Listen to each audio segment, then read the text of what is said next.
Good evening and welcome to the June 20th Transportation Committee meeting. I'd like to call this meeting to order. We have quorum. Thank you all for joining us.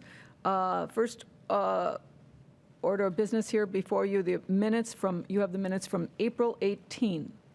And if I could have a motion, seeing a motion maybe, any questions?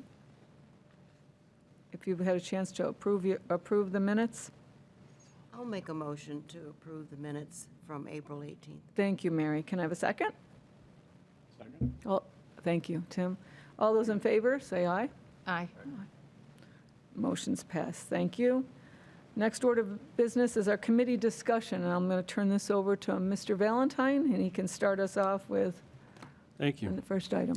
So the first item, we had a request for a three-way stop at the Clark Road Huntington Meadow intersection. Where Amy is highlighting kind of on the lower edge of the screen, so where Huntington Meadow tees into Clark Road. Currently, there's a stop sign on the Huntington Meadow side. Mm-hmm. Clark Road is a through area. The request, and it didn't come through is an accident thing. It came through as more of a speed control request, and going through the MUTCD as we look at, that's not what stop signs are meant for. They're meant for traffic control, not for speed control. So we did counts on the road. So we put them out both on the north side, west side, however you want to say, of Huntington, up towards the curve and kind of pick up the speed coming off the hills. So on that side, the 85th percentile going northbound was 40 miles per hour. Southbound was 37 miles per hour with an ADT of just under 1,400 vehicles per day. And then we installed them on the southeast side, going towards Wayland. On that, again, kind of northwestbound was 40 miles per hour, and southbound was 42 miles per hour with an ADT of 2,450 vehicles per day. So we do have some speeds in there. It is posted 25 miles per hour. So it seems more of a speed enforcement item issue. That's something, I think we look to the group is supportive, look to the sheriff's office to do more enforcement. I know Eric, I think, has it on his list to put the speed feedback card out there to remind people what the speeds are. What the request was to make that a three-way stop at that intersection. So we did pull up, did research accident data. There was only one accident in that area in the past 3 years.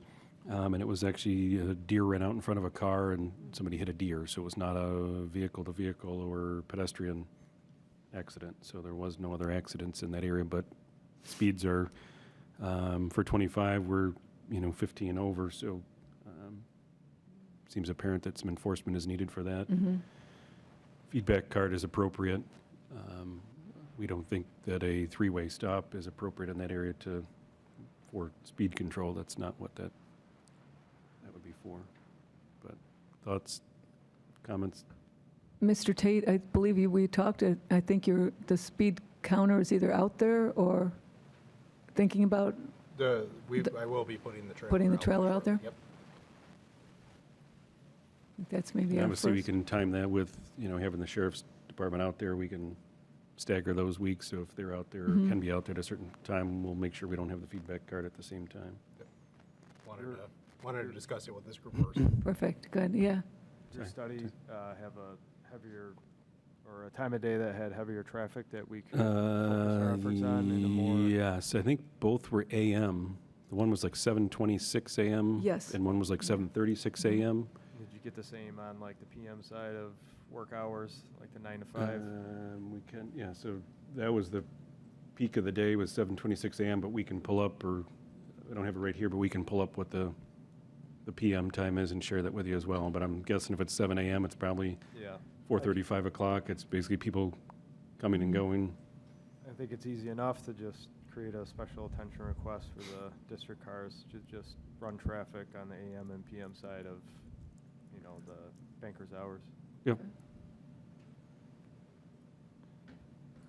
Perfect. I think the enforcement's the right approach. Yeah, I agree. I agree. Okay. Okay. We'll Any other? obviously, to put that in motion. Eric's working on his feedback, and then we'll respond to the resident, let them know what the committee's decision was on that. One thing to add to that, he seems to be concerned primarily about crossing, not so much about pulling out with pedestrian crossing. Is there any, because there's been some new sidewalk added on Huntington, which he says has increased the pedestrian, which makes sense. Yep. Is there any sort of in that master planning for the park to provide some trail connectivity to that location on end? We are and have been looking at the end of Huntington to have an access. We've got to do some culvert work there Yep. to cross over. There's a roadside ditch. And then we kind of were waiting for where there's a new golf hole right there.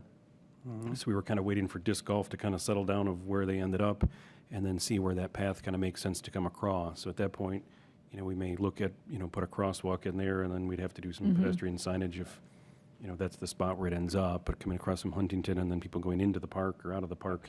All right. And then he talked on the other end, and we've, looked at, where that ties into Panorama on the other side.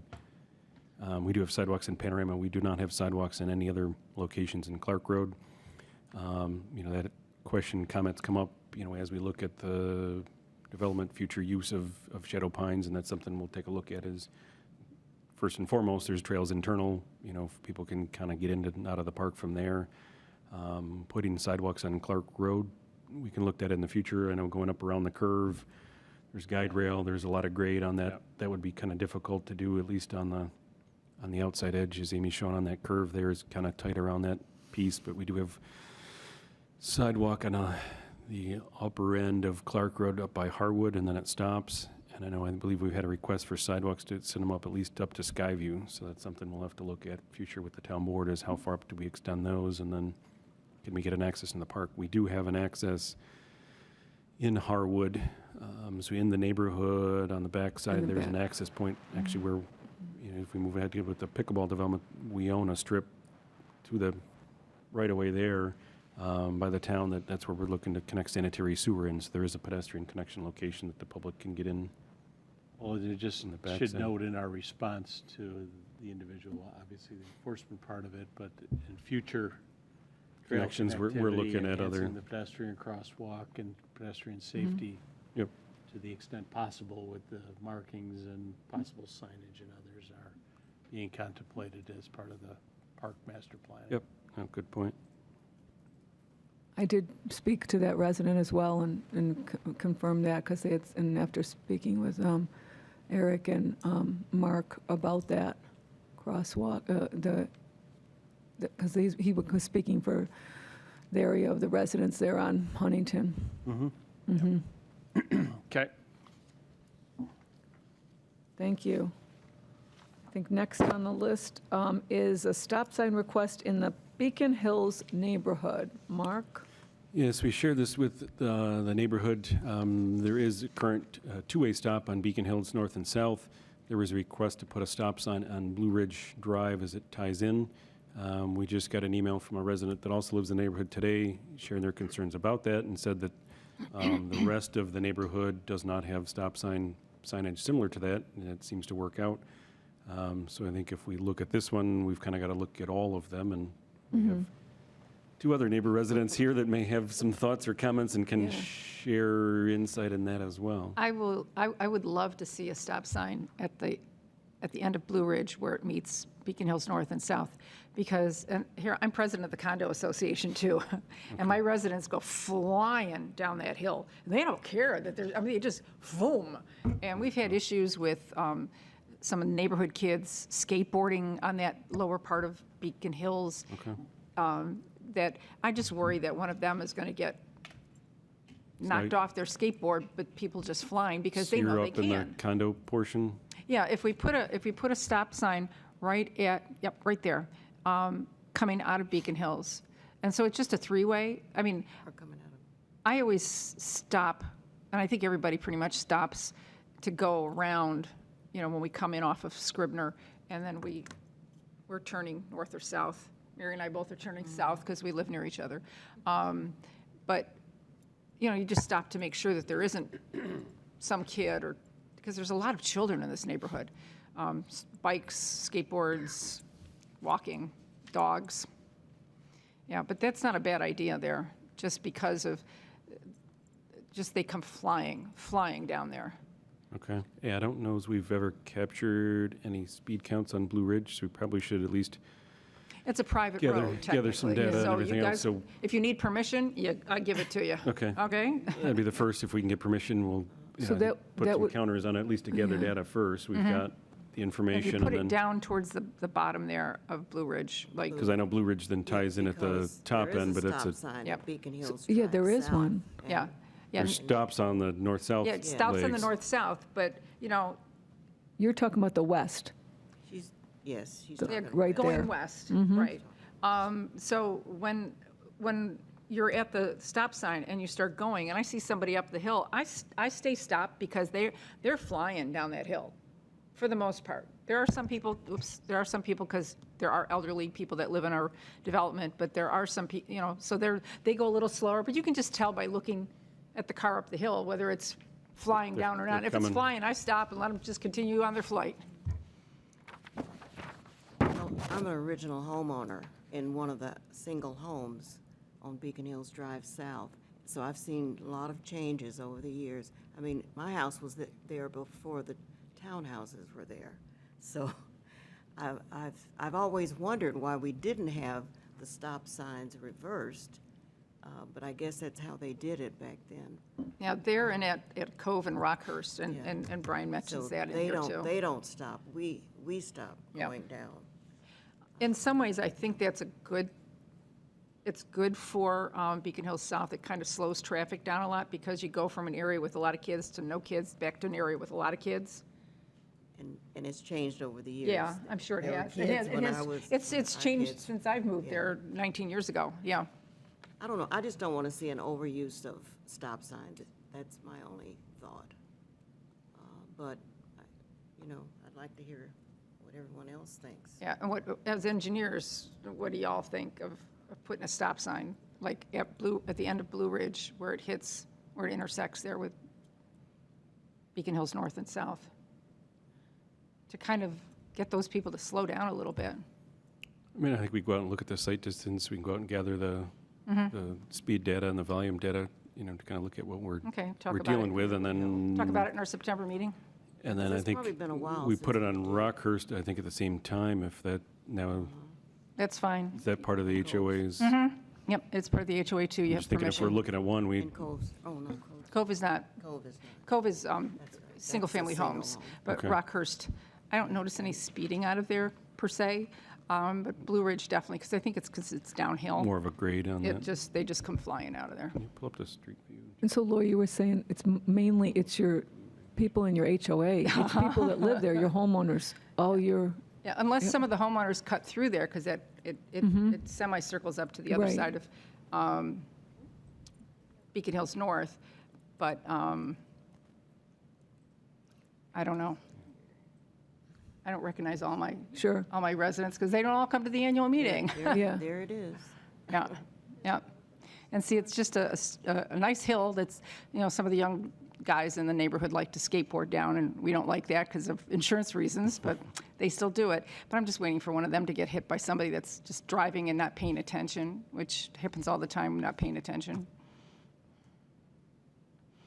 The other response we got today was from another resident who's actually, I guess, a Penfield employee, but that doesn't matter. And he references all the other stop signs in the neighborhood, which I didn't go and drive this and field at it. Cove Circle, Rockhurst, and Beacon Hills South currently have stop signs that are frequently ignored. It's probably very true. It We is. Put them up to try to slow people down, and there's no reason to stop because they can see that there's no reason to stop other than the stop sign being there. So where are those in relation to this one? Because I'm not, It's just up Beacon Hills South. you just zoom out so we can see. Generating some consistencies in these That's what I neighborhoods. said is It's right kinda there. nice. Okay, it's Yeah. that one? That's the next Yeah, and so intersection that down. has a and- stop sign on Beacon Hills South, and Cove and Rockhurst do not. Same as this intersection. So it's more Correct. interesting that the side streets are not It's really unusual. stopped, but I the know, main line is. I thought that was and weird when I moved in. Really is Normally would very be the main line would be then open where's and the the other side one? streets Cove Circle? Yeah. That's so- just on the opposite Oh, side. it changes That's the name. southern leg of, Yeah, that's Cove Circle there and Rockhurst on the other side. so it's, yeah, it's quite unique that the side we're streets stopping are kind of the unencumbered, through but the through traffic is stopped. Whether that was a Well, I traffic think- control thought, was that Well- original to the neighborhood? Beacon I Hills remember- was, Rockhurst was not. Yes, that was the f- original. That was the first, And I remember asking Fletcher, or was his name Fletcher, about that, and he said he thinks it was supposed to be the opposite. Normally, the side streets Oh, would Fletch, yeah. stop Yeah. coming into the main line Right. road. But, it would, you know, to change it would have made, everyone was getting used to the way it was, so. feel free to change it. I don't care. What, is there any to the north that are similar arrangement? No? No. No. Beacon Hills South tees with a stop sign at Beacon Hills North up there, and there's no stop sign, or there is a stop sign at Beacon Hills South. Leading to Tees in. 5 Tees, Mile. where it tees in. Where Blue Ridge comes out and crosses over to Guy, is it, That's a T. yeah, that's, That's the T, but there's another four Well, little then- way out. yeah, I can't- that's, there. That's a T, and there's a stop sign at the end of Blue Ridge. Brain- But and there's a Braintree stop and Greg. sign at the end of Braintree as it comes out into Beacon Hills North, and I can't even read the name. Greg Circle? Greg Circle. They have a stop sign coming in. So that one's more typical what you would Right. see, so there's not a stop There's no on- stop sign on Beacon Hills North. It seems to me like you really kind of need to evaluate this entire area because there's not reasoned logic as to why you have stop signs where you do. Unless development, I don't know what the development history was, that might have driven why things were done as the area continued to develop. Yeah. Yeah, like, But I would look at this before I made any decision on whether or not I put a stop sign. I would look at this whole neighborhood and evaluate. Then we can Why mark they up a are where they plan and then do our traffic counts and then mark up what's out there currently and then get that out to the committee ahead of our September meeting and then give everybody a chance to look at that and see what the. That sounds Would good. we sounds also, good. It really does. oh, I'm sorry. yeah, that sounds good. Mark, would we also, we have a traffic study going on. I know it's a neighborhood, this piece. I mean, is this something that would fall into our Yeah. town traffic study, or no? I mean, normally we're looking at, main intersections. I I think we just can was just do wondering. it amongst Yeah. engineering staff, we can go out and, drive the neighborhood, pull up, where all the Okay. stop signs are, mark up, the mapping, so at least we kind of know what's out there now. Look at it, we'll do some counts on the streets, kind of see what the speeds and volumes are. And then we can come back to September and go, yeah, either they should be shifted or, what should be done to kind of make that. So, as a condo association president, you guys, I give you permission to do Blue Ridge and Rockhurst. Just ask that you let me know maybe a day or two beforehand so I can let my management company know so that when they get all the phone calls, what the heck's going on, he can What's the answer time? those. Okay. He would appreciate that. He won't hate me. Fair enough. For those of you that live there, do you think that if the stop signs were eliminated on the, let's call it the Beacon Hills Circle, that would lead to increased speeds? Seems curvy, and I know there's some terrain there, but in terms of the curvature, there's not real straightaways and other stuff that I bet you wouldn't hardly change. That's a good point. It could. Yeah, And just make it conventional. Everybody comes out to Beacon Hills, you stop, and then everybody else just kind of flows through. Doesn't seem to make sense. the Blue Ridge issue makes sense to me. Yeah, I mean, and you're the- coming down the hill, your goal is, well, what is that, Scribner Road? Yep, Yeah, Scribner. you're going right You're not through even, and- you're not even paying attention. No, you're not. You're blow just- right through. Right, It really should be a stop sign there. yep. But I agree, before you put another one in, I think you need to evaluate why the other ones are where they are. Yep. And if they truly were a mistake, then it should be corrected. We do it comprehensively. I'd rather do it once and Yes. switch them Look- all and that's then what I said. send Look at the notices to whole- the neighborhood saying, hey, this was noticed, it was incorrect. We're readjusting them and, Good point. Fix it. yeah, rather than just Okay. piecemeal do one and then, Yeah, and that's Let's- going way back. I don't know when Beacon Hills North came in, but my house is the corner at Beacon Hills South and Talbot, and my house went up in 1977, so it's going way back. And then the townhouses, of course, came later, because north and south encircle the townhouses. It'd be interesting to know. I wonder if it was the development is what drove where the signs are.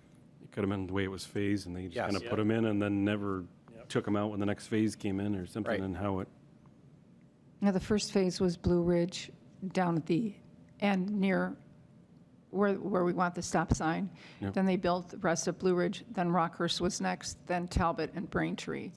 That's the build history. Okay. But the houses were already existing. okay. Yeah, let's do a comprehensive analysis of it, and then That's good. we'll get that out ahead of the September meeting, and then, so we'll put this as a held item until then. Great, okay, Thank you. thank you. Moving on to number 3, Hillcrest Highledge Woodline Neighborhood Speeding Concerns. Mr. Tate. Excuse me. So this actually came in, it was a voicemail that was left. Well, I haven't spoken to the, I guess, the resident myself yet. It was kind of a combination of just a generic speeding concern throughout the neighborhood, but more so sight distance issues at a few particular intersections. My deputy director did reach back out, got a little more information as to where those particular locations are. I know we have done quite a bit of work in the neighborhood for sight distance issues, and based on, past concerns. There were a few locations that we were still trying to get a hold of residents to let them know, what trimming and vegetation removal needed to be done within the right-of-way itself. And I think a lot of those particular locations were the same as what she was referencing. So I know we've been able to, I believe, already get some of that done. Still have a little bit more work. And then in kind of bringing this up and adding this to the agenda, I know Sarah, well, she's not here tonight, thought that there were local, or I guess were recent, we had the counters out there to get some data recently. I don't know exactly when that I was. think we did Woodline and High Ledge. I remember we talking about those a couple of years ago. Amy looked and said we didn't have counts, or at least recent counts on Hillcrest, and might be another one Okay. we'll take counts on Hillcrest, but I know there was concern at the corner of Woodline and High Ledge on that corner. Again, there was sight distance. It came in a couple of years ago. I know we talked about some shrubs and some visual Yes, I remember that. impairments at that was causing some issues, I think, looking westbound. So we looked at that a couple of years ago, and I think we did counts on those streets at that time, but I don't think we have updated or current data on Hillcrest, so we can get that. In fact, I remember we were specifically talking about it. We had, in fact, Dan, I think I do remember you talking about it that night, about it, that they didn't, I can't, I think there were some overgrown yeah. shrubs, and Yeah. reached Overgrown out to shrubs the too. We resident should to have them reach out, trim have them back, done, or do cleared. some roadside maintenance and stuff. Do you just to recall that? Improve the Okay, visibility. so we'll take a look at that again? Yep, Eric? I mean, and some of And then- the vegetation isn't actually even in the right-of-way. Some of it is back further on private property, but it's just so dense, especially toward the, kind of the very bottom of that neighborhood, that Okay. sharp bend, that even more needs to be done and trimmed back outside of the right-of-way to help with that sight distance. Okay. Sounds good. Thank you. Next on to our traffic concerns under other jurisdictions. And I know, Mark, there's quite a few in here, and I should, Yeah, obviously, Give it we've to you. shared the emails and the concerns from residents. We've had a couple of different spots. Recently, we did have the fatality on Empire Boulevard. Obviously, wanted to, reflect to our residents that, we are aware of it. We've gotten the emails, we have shared them with this committee, but also know that that falls under the state DOT's jurisdiction. So we've put it kind of under a new category here, so it's really not up to this committee to make a decision, come up with the answer, whatever. Obviously, wanted to reflect, again, let the residents know that, we are aware of it, made the committee aware of it. We will pass it on to the state DOT, have them take a look at it, have their traffic division, review that, and then see if there are some options in there. I know we've been doing the center turn lane with Water's Edge development, and then also the Bellagio paid into that. And then now, Dr. Howard and the Bayview apartment building down below is paying for an extension of that. So they are looking to extend that center turn lane past their development. So it's an area, as new development has come in, they've contributed to, extending that center turn lane. So as Amy's pulling up, you can kind of see the taper goes over the creek, the bridge where Runaway Creek comes into the bay. You've got K2, and then just south of K2 is where the new development's coming in. For Bayview Landing is just on the south end of that, so they're in there. So at the end of Wilbur Track Road, they're adding a turn lane on Empire Boulevard so that people can get in and out of Wilbur Tract more safely. That has K2 off of it, and that'll have this Bayview Landing apartments in there. So that's just informational for the committee to know kind of what's going on, what's already been approved by the state. But this is an item that, again, it doesn't fall under the town jurisdiction, so just kind of letting the committee know that we'll make sure the state's informed and gets those emails and gets those concerns, and, if they've looked at it recently or it needs to be, studied again, we'll leave that up to them. And I guess I should just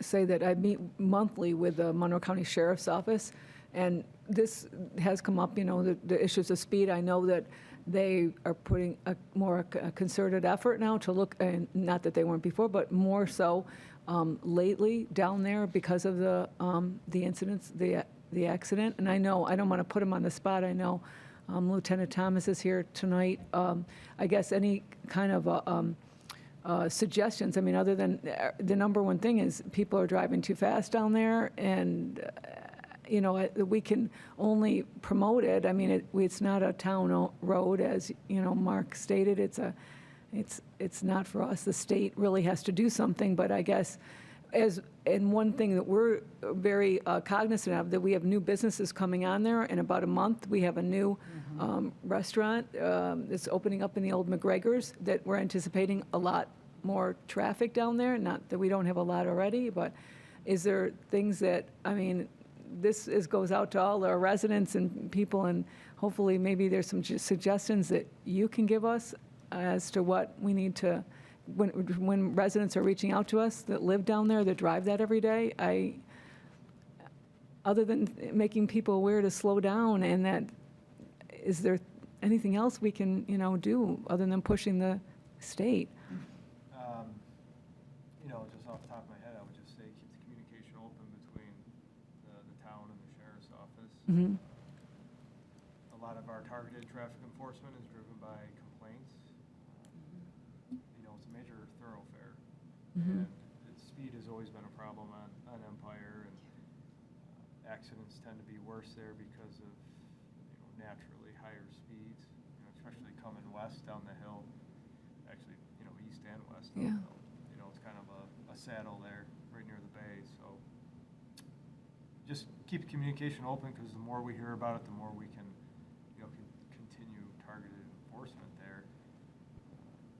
Just off the top of my head, it just needs to be something else that we kind of just hit hard with.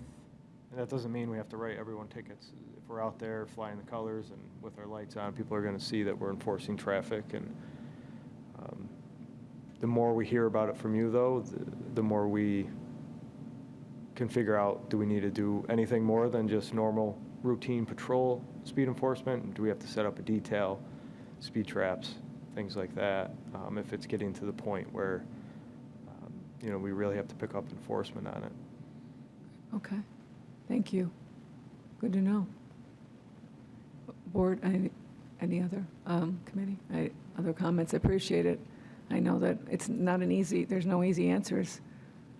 Yeah, it's just, it's a major road, and I'm not an engineer, so I'm sure there's designs of roadways that could, make things safer, Yeah. but, you compare it to 104 before they had the median, there was a lot of accidents there.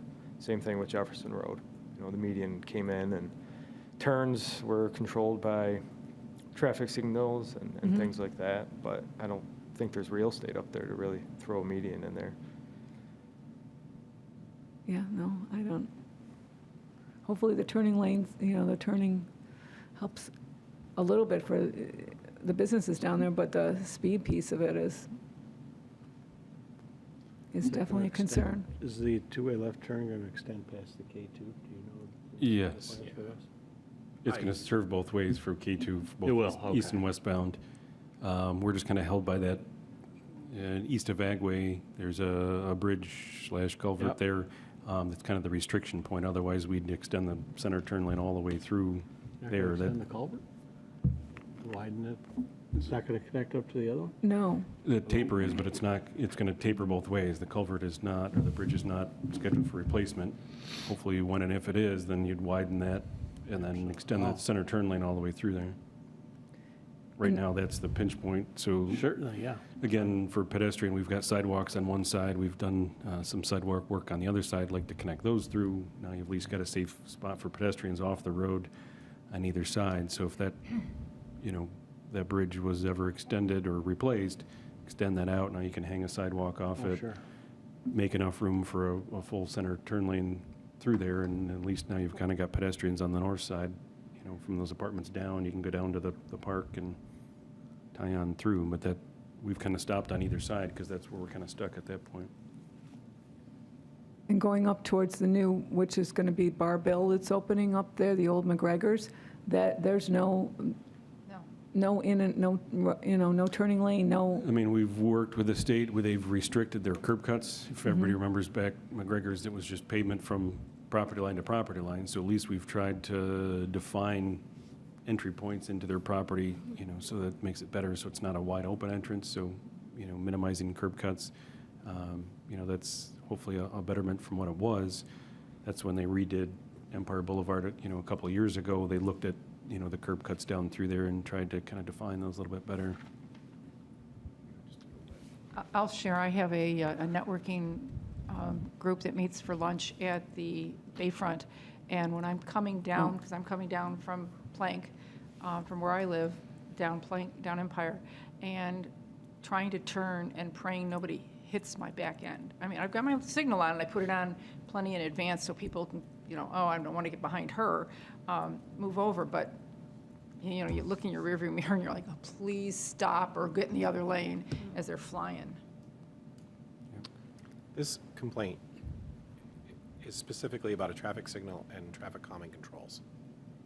Yes. I'm assuming that they want the traffic signal at the entrance to the water's edge. Is that correct? Inferring, yeah, I don't know. I mean, that seems to be who's writing it, saying that's their concern. I know we've looked at this, and again, we're kind of getting into the weeds on, the state DOT's territory, but Well, I think- there's multiple access points to the water's edge, so I Right, don't but know where a you- traffic light goes on a curve. You've down a reached out to slope, the and- state DOT and just passed this on, but there's kind of a critical piece of information missing. And we can reach Right? out or have Is the that, state. yeah, I think we need to get a little bit more information on what exactly it is they're looking for. Okay. Unless you're asking the state to evaluate the entire corridor, which I don't think you are, because they are doing that piecemeal with all the permit work that's going in with all the development. Yep.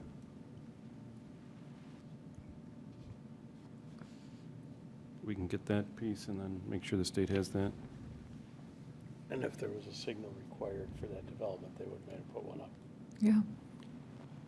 Yeah, the center turn lane was Right. required, The as center part of- turn lane The center was, right. turn lane was Oh, yeah. required as part of that development, but yeah, And I think a there's, signal wasn't warranted at that time. I think there's been some study done on this particular intersection already. I could be wrong, but my recollection is there already has been some study done on it. Okay. Okay. Moving on, the Penfield Road, traffic concern. Mark. I believe this email particularly was asking or had concerns about getting in and out of Peapod. So this is just east of the 5-mile line. On the south side, just said they had concerns about getting in and out and what could be done to provide additional gapping or, have trouble exiting that property. So there is not a center turn lane down Penfield Road.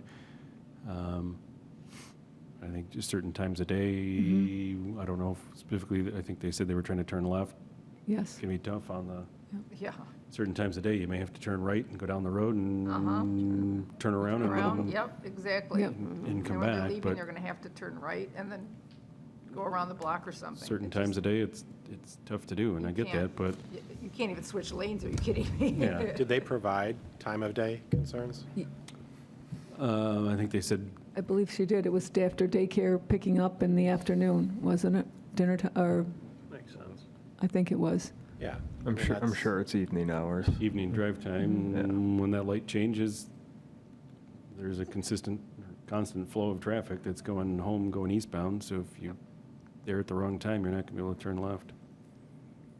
Yes, yes, yep. Actually, I spoke to her and I asked her to put this in writing and as well. Yeah, my average time to turn left out of the parking lot is about 15 seconds every 4 minutes, so again, it's trying to turn out of.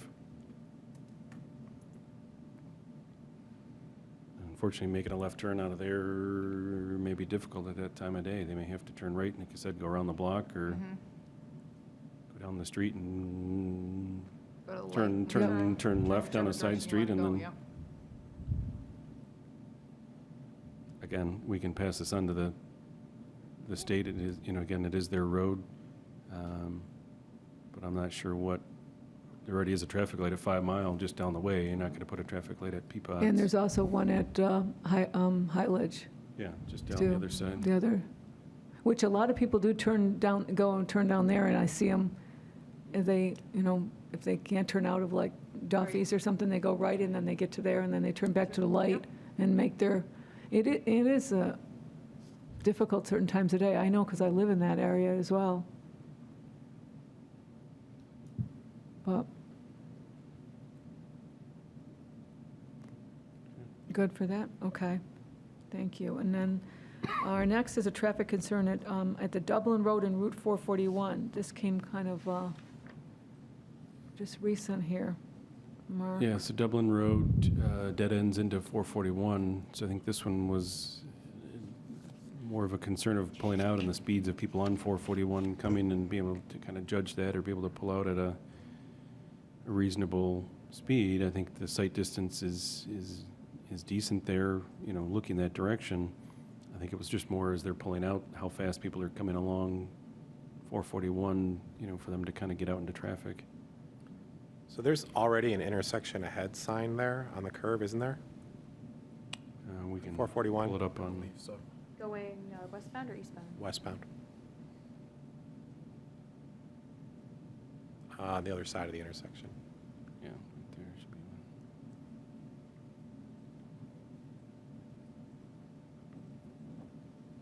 I have to go back a little. I think it's further back.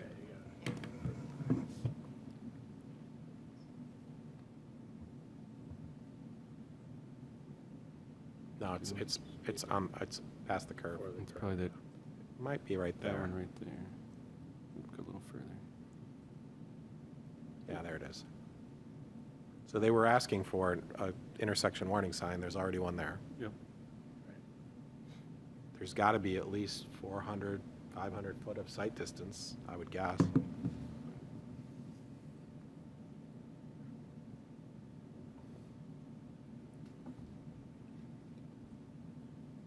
People are still flying at that section because they've been on 441, if they're coming from like Gananda area, they've been going 55 and the 45, and they're still doing that. It's an enforcement issue. Right.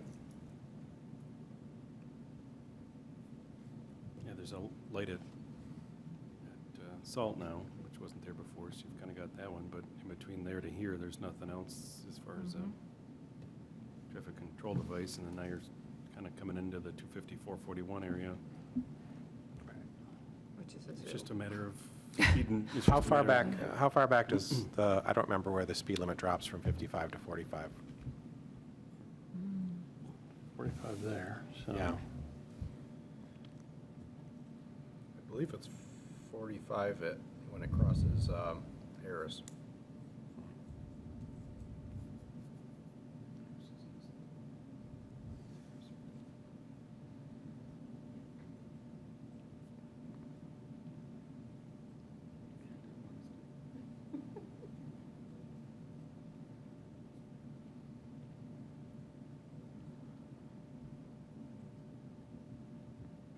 So they're asking for a speed reduction.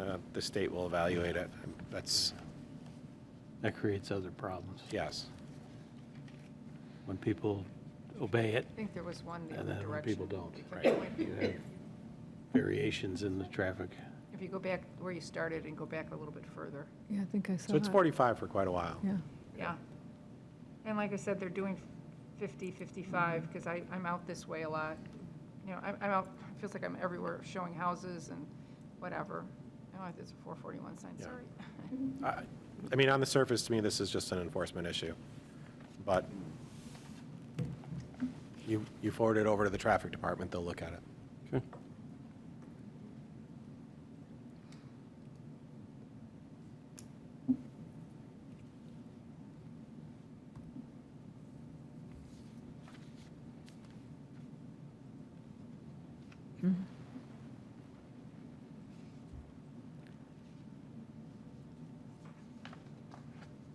We also got something late this morning on this, on State Road and Plank, State and Plank, Mark. I believe we both got that this morning. Yes, About excess and that's speed? actually a county road. So I did already shared that with the county this morning. Oh, good. So I forwarded it off to them to have them take a look at it, but it was a concern. Great, thank you. Between Plank and Shoecraft, so on State Road. So it's basically when you go to the left of the fire hall, if you're going down Plank Road, that state portion kind of starts on that north end. So that actually is a county road, so I copied them in and sent that off to them to take a look at that, if they've got any studies done on that earlier or not, or if they can respond back. Thank you. What was the complaint? They believe people were doing 60 and a 40. 40. And Excessive speed, yep. with excessive speeds. On and state? On state, yeah. So, Shoecraft Between the- heading to Plank. Between the two stop signs? yeah. So I don't know if the county had any counts in there that Particularly between could- Plank and Shoecraft Road. It's so small. I mean, I I know, barely I get up to the 45-mile-an-hour speed limit. By the time I'm at Plank and I'm going around the curve, I'm slowing down. That's crazy. There are people that are nuts drivers, but whatever. State and Shoecraft. It's the triangulated piece on the west side. Yep. Mm-hmm. Yeah. So- Okay. So it's that little piece, but it curves at right by the And there's a firehouse, four-way stop at State and Shoecraft. which is always fun. So I don't know in that piece, so I just thought if the county had current counts, speed data in the middle there, you know, something to reference, or if we need to ask them to take a look at it. They thought people were doing 60 and a 40 through that section. Sure somebody does, but I thought I'd say you're working hard to do that, but not saying people can't. it's possible.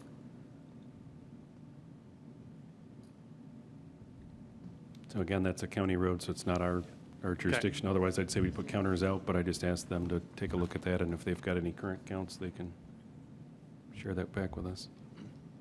So we can't put counters out on state and county roads? Then we'd have to follow. Or do we have to get permission? We'd have to get permission for them to do that. If they said they couldn't, we could put them out, but again, it's their road, their jurisdiction, so we, Got it. so we just got that one this morning, as you said, Yes. so I've already had sent that off to them to make sure that they were in the loop on that. Perfect, thank you so Good much. concern. Thanks. I'm sure we'll get, summer's here and people are out driving maybe too fast. So, I did get one other, and I apologize, I'll send it out to the group after this, just came in, but from a resident on Henderson, just north of Penfield Road at the 441 intersection. So at that, kind of as you enter the Henderson Drive neighborhood, there is a grassed median, and there happens to be a school bus stop kind of right there. The concern was that vehicles, as the bus turns north and heads into the Henderson neighborhood to pick up the first kids, cars heading southbound, leaving the neighborhood, are not stopping because of the grass median. Oh, dear. I explained that I guess they were ultimately looking for some type of bus stop signage. I'm not as familiar with what the requirements for school bus signage itself are, and don't know that we'll be able to solve this evening either. The resident also acknowledged that school was, out for the year, or will be in the next few days, but was just trying to be proactive ahead of next year's school year. And wanted to share it with the group, told them that I would, bring it up tonight at the meeting under new business, and then we can kind of look into, the requirements for signage, if it is a requirement to stop for cars heading the opposite way, given that there is a grassed median there, or not. No, it is. I mean, if you're on 104 and there's a bus here and 3 lanes over, you have to stop. But being that it's pavement clear across may be different than if there's a grass median in between. It does not matter. Those kids could be crossing that street there. You stop. Is that a cut-through street, or is it neighbors that are doing this? Because that just might be a letter to the neighbors saying, hey, school's starting, stop for the bus. I actually think a better solution is to work with the schools and have the bus stop moved up. That's not a very good spot for a bus stop to begin with. People Yeah. turning off of 441, turning right or even left, then they suddenly come up to a stop school bus because there's But not really. if it's a kindergartner, don't they stop right in front of I think the younger they are, Could be. they stop right in front of their Anybody turning the street, corner and also realize house. the bus is stopped, now your back end is still hanging out into 441. I think I know and which house that you're may talking about. Create more of an Yeah. issue. It's just not a very good spot for a bus stop. So I wonder if just moving it up a little bit sort of addresses the whole issue. Takes away. Yeah, I'm gonna assume that at least the child that's getting on and off at this bus stop is, kindergarten or even first grade, since they're 6 years old. And they will stop right at their driveway. And there is a driveway right there when you're coming in or out of that. I know exactly where, because I did live on Leonard in that area. There is a very large tree, there's a very large tree in that medium. So they probably think it is a different, unfortunately, they probably think they don't have to stop, that there's a medium in between them. Right there, you can, right there. So that, Well, this may be an education issue that Yeah. a sign might address, but it's still not an ideal spot for a stop. okay. Right, good, okay. So we'll work on that then? Yep. Discuss with the school district and have an answer for our next follow-up with that for the resident. Does anyone have any new business before us? And, well, since school's out, pretty soon, we were just talking about transportation committee is out for the summer vacation as well. Woo-hoo. So I will not, our next meeting will end up being September 19th. Wow. That's a long ways away, I know, but summer goes fast, not too fast, though. So unless we have anything else, I'm going to adjourn this meeting. I want to thank Amy for running the controls here for us. Linda, thank you again for your minutes. To all of you, thank you for coming and being part of this. And PCTV, thank you again for this evening. And I hope you all have a really nice summer, and enjoy it. Thanks. Yeah. Drive safe. Drive safe, slow down. Slow down. Yeah.